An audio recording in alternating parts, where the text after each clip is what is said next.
Ayan po, ganito po kadami ang ginagawa namin sa barko, no?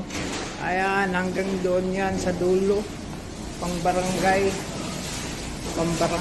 So ito ang aming ginagamit, manual na timbangan, no?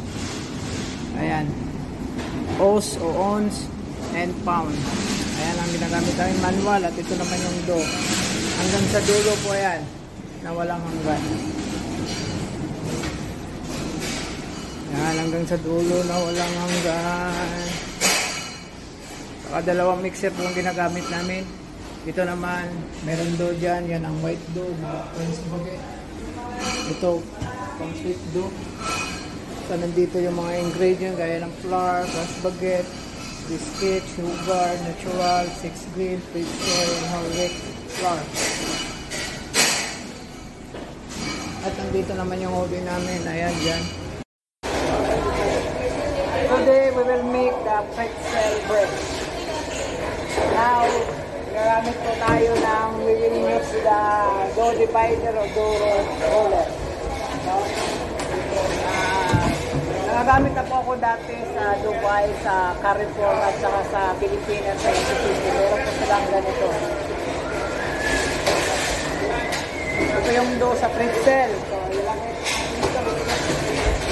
Hot.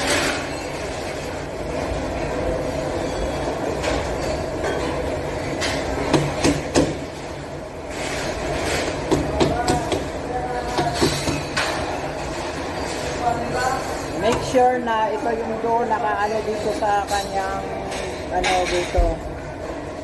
Kasi itong machine ay dough divide. Kaya kitawag na dough divider kasi magiging 6 pieces to, bilog na 36 pieces bilog. Tapos kailangan natin, i-down lang natin. Ito yung lock niya. Kailangan tanggalin yan. Tapos again, then gamit tayo ng gear 1.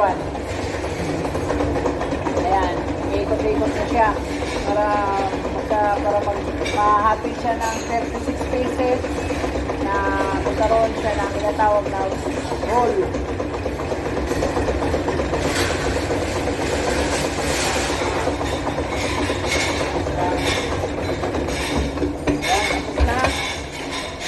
Ayan po. Nagiging ano po siya, roll, no? Nagiging circle o bilog. 36 po yung lahat ito.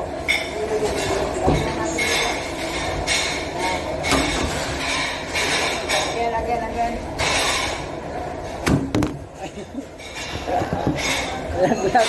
Ayan.